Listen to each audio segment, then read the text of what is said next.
Les difficultés, à quoi servent-elles? Peut-on y échapper? Pourquoi ça tombe toujours sur nous et au moment où on n'a vraiment pas besoin de ça? C'est la thématique de ce soir et surtout, je souhaitais aborder ce problème avec Cathy, donc que vous voyez à l'écran à côté de moi, parce que on a toujours tendance, même moi, plus ou moins, à remettre la faute des problèmes, des difficultés que l'on vit sur les autres. Et quand on remet les difficultés, les problèmes que l'on a sur la faute des autres, sur le monde, la société, etc., eh bien, ces difficultés, du coup, on a beaucoup plus de mal à les régler et à s'en détacher. Je me présente donc, je suis Nathalie Lambois, je suis auteure et formatrice en développement personnel spécialisée sur la méthode hawaïenne Ho'oponopono. Et aujourd'hui, ma consoeur, ma collègue et aussi mon amie qui m'accompagne pour répondre à ce questionnement. Cathy, je te laisse te présenter. Donc moi, je suis Cathy Van Den Ries, je suis coach et formatrice en développement personnel et ma spécialité, c'est la loi d'attraction. Je suis aussi créatrice d'un projet dont vous avez peut-être déjà entendu parler qui s'appelle Expression de sagesse, au sein duquel j'accompagne les personnes âgées à écrire des livres pour enfants autour de messages qu'ils souhaitent transmettre. Donc voilà ce que je peux vous dire déjà sur moi ce soir.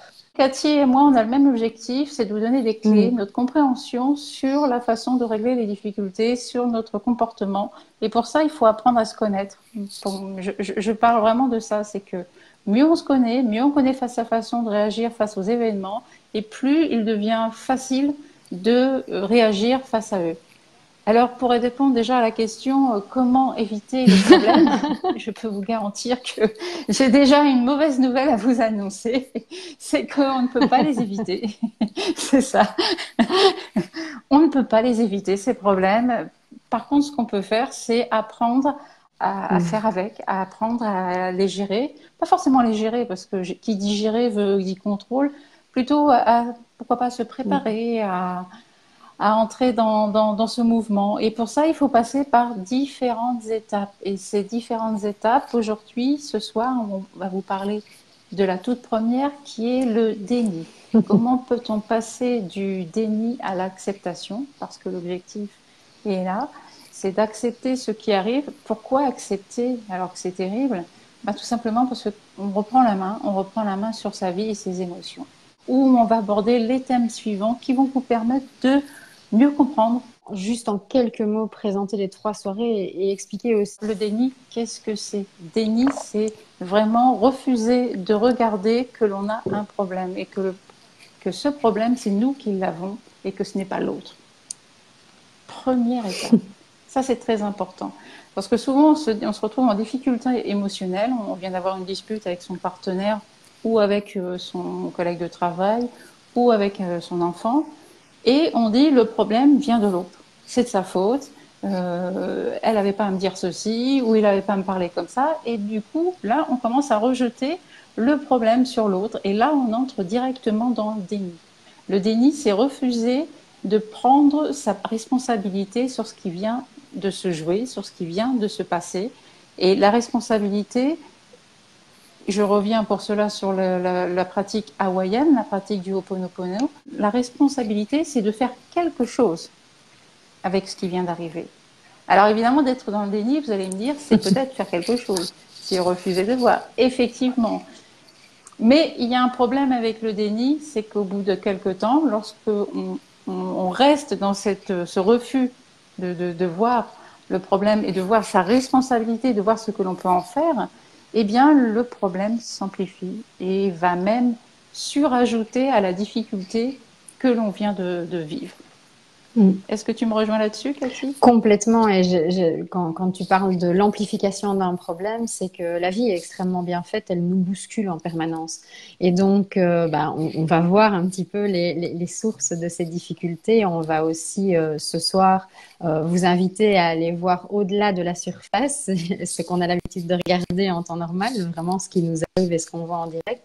Mais donc, effectivement, l'amplification, le déni va créer ça parce que si on s'enferme dans quelque chose, à un moment, la vie va nous secouer jusqu'au moment où on va se mettre, on va, je vais dire, je vais pas dire se mettre en action, mais en tout cas, on va bouger. Il il y a quelque chose qui va nous forcer à bouger. Ce déni, de refuser de vivre ce problème, ça fait partie aussi d'un processus que l'on retrouve dans un phénomène que l'on connaît assez bien, c'est le deuil. C'est la première étape, le déni. On refuse d'accepter quelque chose qu'on ne peut pas contrôler en fait. Et la souffrance, elle vient de là, c'est parce que comme on refuse, on rejette ce qui est arrivé et qu'on ne peut pas revenir en arrière ou qu'on ne peut pas changer les choses, et bien là, effectivement, on entre dans la douleur. On entre dans la douleur parce qu'on ne contrôle pas ce qui vient d'arriver. On ne contrôle pas ce phénomène. C'est arrivé, c'est là. Le déni, je le vis aussi au quotidien. Hein. Je viens de déménager. Après avoir vécu ces quelques semaines à faire des cartons, porter des affaires, etc., je me suis retrouvée plus ou moins avec un mal de dos naissant la semaine dernière. Donc, il était en train d'apparaître, ce problème au niveau des lombaires. Et je fais comme si j'allais tenir. Après tout, hein, j'ai un déménagement à faire, je n'ai pas trop le choix, il faut que j'y aille, etc.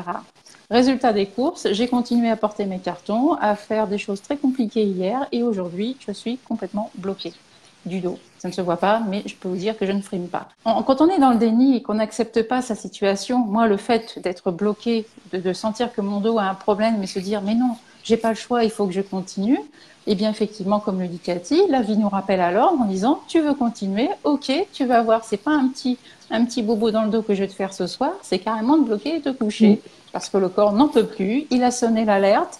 Depuis quelques jours, il m'a dit, pose-toi, il est temps de faire un break. Non, non, non, je continue et crac, il me bloque. Et là, je suis bel et bien obligée de me poser. Donc le déni peut apparaître dans les événements dramatiques de la vie comme un deuil, mais le déni est aussi dans les petites choses du quotidien. Et on a du mal à assumer justement ce choix que l'on fait de ne pas voir et de ne pas accepter ce qui arrive.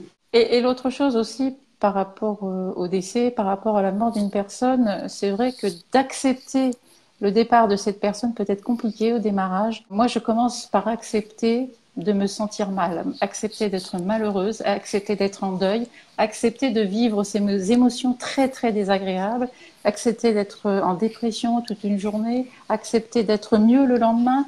Bref, c'est accepter son état émotionnel plutôt que le phénomène en lui-même, que la situation n'est pas acceptable au premier abord. En tout cas, elle ne le semble pas. Elle ne semble pas juste. Donc, il y a une étape à passer et c'est par soi, c'est accepter ses propres émotions. Et quand on sort du déni, justement, d'accepter ses émotions, c'est une étape. Accepter de se sentir vraiment plus bas que terre, accepter de ne pas avoir la force ni le courage de continuer, c'est ça. C'est déjà un début d'acceptation. Quand tu parles d'acceptation, moi, j'avais vraiment ce mot qui émergeait de reconnaître ce qui est là. Juste donner la place à ce qui est là et ce qui doit se vivre. Parce que souvent, le blocage ou la sensation de blocage, elle vient de là, justement, du fait de ne même pas laisser de place à ce qu'on sent au plus profond de nous qui devrait être vécu, que ce soit de la colère, de la tristesse, de la peur, enfin voilà, du chagrin, du désespoir, peu importe, mais c'est vraiment de laisser cette place et de reconnaître ce qui est. Opaline nous en dit un petit peu plus. Lorsqu'une personne de la famille vous ment sans cesse et qu'on n'est pas la seule personne plus haut. Mais moi, j'aurais juste, parce qu'il y a plein de choses qui peuvent être dites par rapport à ça, Opaline. Là, ici, ce soir, concrètement, vous qui êtes en train de regarder, vous êtes en train de regarder ce live.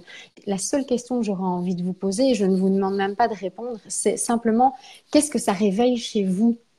Pas parce que là, ben voilà, vous êtes en train de parler d'une personne extérieure, mais qu'est-ce que ça réveille chez vous et comment vous vous sentez par rapport à ça? Parce que là, vous avez vraiment un terrain d'action. Vous n'avez pas de terrain d'action sur le fait que cette personne ment, et même vous pourriez même être 150. Enfin, je veux dire, il y a assez de cas, même dans l'histoire, où des millions de personnes sont d'accord sur une certaine situation. Mais la question qu'on vous pose, nous, ce soir, c'est qu'est-ce que ça réveille chez vous et où est votre part, et je vais dire on va même pas parler de part de responsabilité ici, je vais simplement vous renvoyer à ce que ça réveille chez vous et comment vous vous sentez par rapport à ça.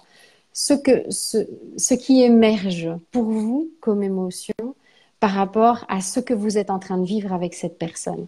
Et juste en tout cas, là pour ce soir, dans ce live, et après une fois que le live sera terminé, vous ferez ce que vous voudrez, mais peut-être juste pour ce live, revenir à vous et vraiment répondre à cette question par rapport à cette personne qui ment ou qui ment, donc vous avez mis lorsqu'une personne de famille vous ment sans cesse, mais c'est par rapport à cette famille, cette personne de ma famille qui me ment sans cesse, je me sens, et vous pouvez simplement poursuivre par rapport à ça. Et dans la poursuite de ce qui va émerger par rapport à ça, de vraiment faire l'effort, et je sais à quel point c'est difficile parce que vous pouvez nous croire, tout ce qu'on vous partage et tous ces outils-là, on les utilise nous, évidemment, et on sait à quel point c'est dur, Oui. mais oui, même très inconfortable parfois, voire très, très inconfortable, mais en tout cas, donc, mais c'est par rapport à cette personne qui me ment, je ne vais même pas dire qui ment à la famille, mais qui me ment sans cesse, je me sens. Et vous pouvez commencer par des émotions, mais vous pouvez aussi faire émerger tout ce qui est là. Et juste voir que ce qui est noté là, ou ce que vous avez exprimé là, que ça vous appartient. Ça, c'est votre part à vous. Les émotions qui sont présentes, ce qui émerge de tout ça, c'est vraiment à vous. Et là, vous pouvez faire quelque chose. Merci Cathy, c'est un très bon exercice. Notez, je me sens, et vous mettez la suite. Vraiment, prenez une feuille, écrivez-le. Prenez le temps de l'écrire. C'est important de passer à l'acte d'écriture, le stylo, la feuille, plutôt que de se le dire dans la tête, parce que quand on prend une feuille et un stylo, on se pose face à une table, et là, on prend le temps d'explorer en soi ce qui se passe. Parce que le faire dans un coin du canapé ou sur son bureau, ou en faisant les courses, on est vite distrait par ce qui est en train d'arriver autour de nous, dans la maison, etc. Tandis que là, vous allez écrire. Et j'aime beaucoup l'acte d'écriture avec le stylo et le papier parce que le cerveau et la main se relient. Et là, il y a des choses qui sortent. Comment, au niveau cérébral, au niveau mental, vous vivez cette expérience? Je me sens. C'est ça ce qu'il nous dit par rapport à la perte de son époux. On ressent une douleur au plus profond de soi et je ne sais pas l'expliquer.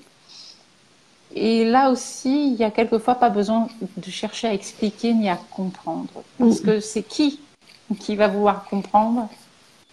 C'est notre mental. Et le mental, lui, cherche à comprendre ce qui se passe au niveau émotionnel, comme il cherche à comprendre ce qui va se passer dans une voiture, dans un ordinateur, sauf que les émotions fluctuent au gré des années, au gré de l'environnement, au gré de nos expériences.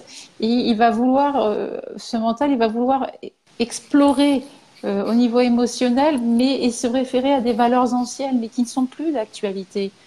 Alors que le mental, il sait conduire une voiture, par exemple, parce que vous avez appris il y a 10 ans, 20 ans, 30 ans ou 5 ans.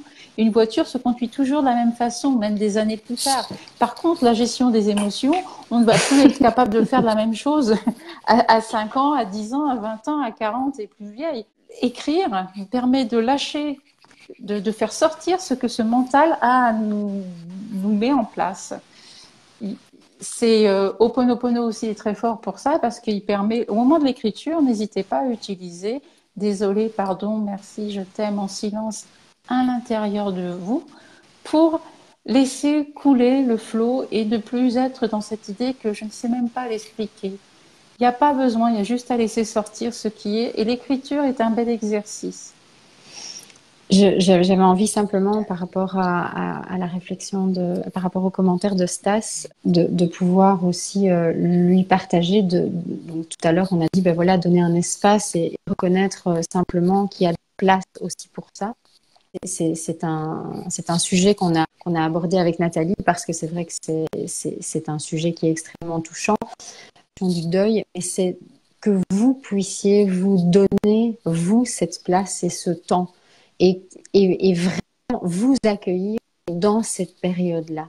personne ne peut comprendre ce que vous êtes en train de vivre pour le moment et personne ne peut imaginer la douleur qui est la vôtre et de Non. toute façon, ce n'est à personne de le faire. Mais par contre, si vous donnez vraiment ce temps et cet espace pour être effectivement avec cette douleur, eh bien, vous allez constater, comme Nathalie l'a très très bien expliqué tout à l'heure, que rien n'est réellement immuable. Vous allez pouvoir constater le caractère passager de la douleur. Donc, ça veut dire que si vous vous levez le matin ou que vous allez vous mettre le soir avec une douleur, alors après, je chiffre, mais c'est simplement pour vous donner un exemple parce que rien n'est chiffrable et je me doute que vous le comprenez, mais si vous allez vous coucher avec une douleur qui est enfin, une sensation de douleur qui est à 10 sur 10, par exemple. Peut-être que quand vous allez vous lever le lendemain matin, ce sera un tout petit peu moins fort. Mais si vous êtes vraiment en contact avec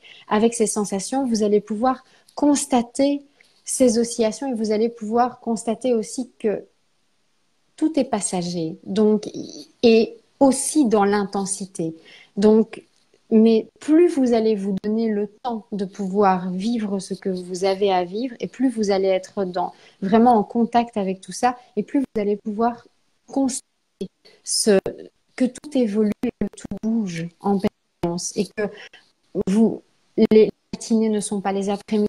C'est vraiment, c'est important dans des périodes comme ça de prendre conscience de l'impermanence des choses. Parce que ça fait vraiment partie des lois, Oui. ce côté impermanent. Je vais même dire c'est lois naturelles. On va parler des lois naturelles. Et donc, vous allez pouvoir aussi être en contact avec ce mouvement. Effectivement, la douleur est temporaire. Même si la situation, une personne disparaît, on perd son travail, même si la situation semble définitive, c'est fait, l'émotion que l'on vit, elle est temporaire. La douleur que l'on a, elle est temporaire. Par contre, son intensité peut donner, alors là c'est au niveau du cortex que ça se passe, c'est souvent la peur de mourir qui vient à se surajouter au phénomène. C'est la peur le déni en fait, le fait de refuser une situation, c'est aussi une question de survie. Si j'entre dans cette acceptation de ce qui vient d'arriver, eh bien, je vais tellement avoir mal que je vais en mourir et que je vais perdre la vie, tout simplement. Et c'est ça qui nous empêche, de temps en temps, d'accepter le phénomène qui est en train de se passer. Donc, commencez par regarder ce que vous sentez en vous, accueillir les émotions qui arrivent en vous. C'est elles qui vous donnent, qui vous font peur, qui vous terrorisent en train de dire j'ai tellement mal que je vais peut-être en crever ce soir. Là aussi, il faut apprendre à vivre avec, à cheminer dans cette douleur, la remettre à sa place aussi. Elle est là, on a mal, mais l'instinct de survie est puissant. On sait que ce n'est pas en se mettant la tête dans le sable que la douleur va disparaître et qu'il va falloir faire quelque chose.